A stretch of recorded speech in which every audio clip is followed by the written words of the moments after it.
ছোট ভাই ভুল করছে আর কি, পিঠে একটা থাপ্পড় দিয়ে তাকে একটু জড়ায় ধরেন না, দেখি না কতক্ষণ রাগ করে থাকে। আপনি ছোট ভাই, বড় ভাই একটা কিছু করছে আর কি, আপনি বড় ভাইকে পিছন থেকে জড়ায় ধরেন, ভাই যতক্ষণ মাফ না করবো আমি ছাড়তেছি না। সে হয়তো প্রথমবার ধাক্কা দিয়ে বলবে তোর সাথে আমার কোনো সম্পর্ক নাই, দ্বিতীয়বার ধাক্কা দিয়ে বলবে তুই আলাদা আমি আলাদা। 5টা মিনিট দেখেন না, রক্ত তো রক্তকেই টানবে, কথা বলেন ঠিক কি না?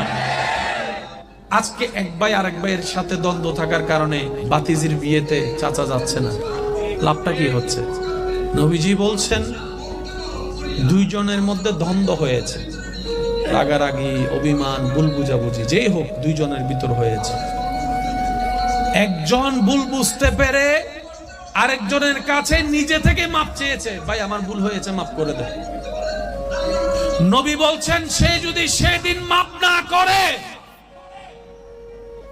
সে আমার